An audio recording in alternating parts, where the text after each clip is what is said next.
Salut les troisièmes, alors on se retrouve pour la troisième et dernière partie de ce chapitre 2. Allons-y. Alors, quels sont les dangers de l'électricité? Alors, avant toute chose, sachez que le courant électrique est dangereux pour un être humain à partir de 50 volts en milieu sec et 25 volts en milieu humide. Autant vous dire que le 230 volts d'EDF est dangereux, donc méfiez-vous, ne prenez pas de risques. Alors, quels sont les deux dangers de l'électricité dans des installations électriques, dans des circuits électriques?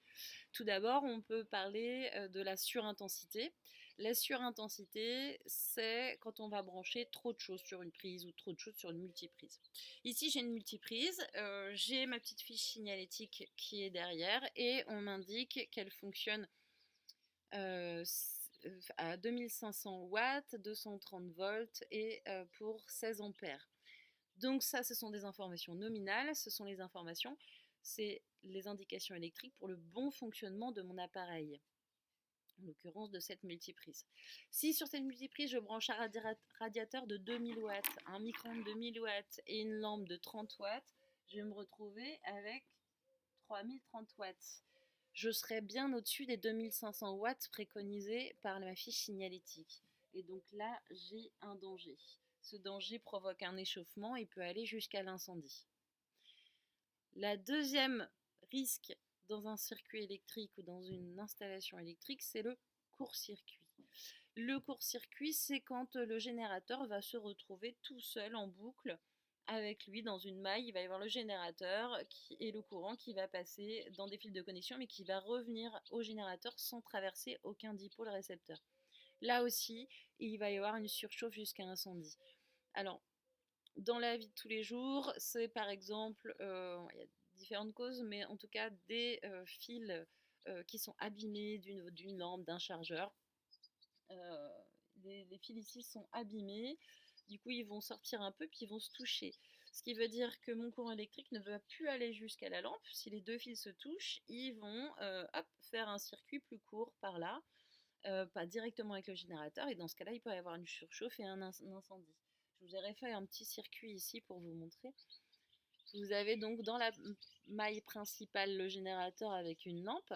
Et puis ici, j'ai court-circuité ma lampe, c'est-à-dire que j'ai rajouté un fil aux bornes de ma lampe. Et dans ce fil, il n'y a aucun dipôle récepteur. Et comme le courant électrique est feignant, il va choisir de passer totalement par le fil où il n'y a aucun récepteur. Et la lampe ne s'illuminera pas, elle restera éteinte, aucun courant ne la traversera. Démonstration? Démonstration. Alors ici, je vous ai fait un petit circuit électrique. Vous avez ici un dipôle générateur, une lampe, un interrupteur. Et puis ici, j'ai mis dans mon fil de connexion un peu de paille de fer.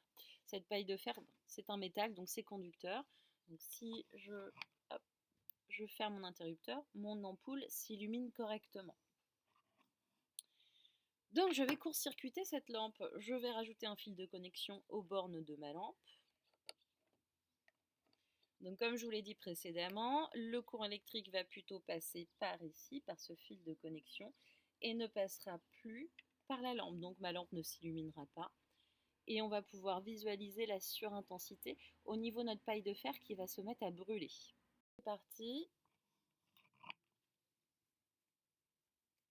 Ma lampe ne s'illumine plus et ma paille de fer s'est mise à brûler. Alors que quand je n'étais pas en court-circuit, ma paille de fer supportait très bien le courant. Donc voici ce que c'est un court-circuit et voilà ce que ça peut provoquer. Alors je vous rassure, vos appareils électriques et les installations électriques ont des protections. Ces protections, on les appelle les coupes-circuits. Pourquoi? Parce qu'ils vont ouvrir le circuit, ils vont ouvrir la maille, donc le courant cessera de fonctionner. Pour ça, vous avez comme court-circuit des fusibles et des disjoncteurs. Alors des fusibles, ça ressemble à des petites choses comme ça. Là j'en ai un, il y a marqué 20 ampères dessus, l'autre 16 ampères.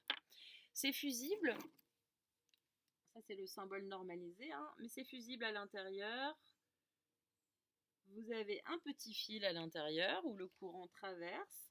Et si jamais l'intensité est trop grande, à ce moment-là, ce petit fil va brûler Et s'il brûle, il va s'ouvrir et il va ouvrir le circuit, le courant ne circulera plus. La plupart de vos appareils électriques ont des fusibles à l'intérieur et à chaque surintensité, ils vont brûler. Après, vous pouvez très bien démonter votre appareil, remplacer le fusible et c'est reparti. Si mon fusible à la base était de 2 ampères et que je mets un fusible de 1 ampère, vous pouvez être sûr que mon appareil, le fusible va regriller à la prochaine utilisation. Parce que s'il y avait un fusible de 2 ampères, c'est pas pour rien. Et si au contraire je mets un fusible de 3 ampères, à mon avis, à la prochaine utilisation, l'intensité, si elle est trop grande, elle risque cette fois-ci d'endommager votre appareil puisque le fusible aura laissé passer jusqu'à 3 ampères. L'autre coupe-circuit, c'est le disjoncteur. Alors les disjoncteurs, vous les trouvez sur les panneaux électriques. Là, vous avez plusieurs petits interrupteurs et puis vous avez alors le four branché quelque part, la lumière de la chambre 1, la lumière de la cuisine, la lumière du salon, les prises du salon. Tout ça est sectorisé. Et si jamais ce disjoncteur, il est aussi équipé d'un fusible, ces disjoncteurs, si jamais il y a une surintensité, c'est pareil, le disjoncteur va sauter pour protéger l'installation électrique et vos appareils. Vous avez juste ensuite à ouvrir le disjoncteur, remplacer le fusible et c'est reparti. Donc il y a une multitude de protections autour de ces fusibles. Vous avez un petit cours à noter, vous avez quelques exercices autour de ça. Ensuite, la prochaine séance, ce sera un exercice corrigé avec moi et puis un devoir à rendre pour vous. Merci. Au revoir les troisièmes.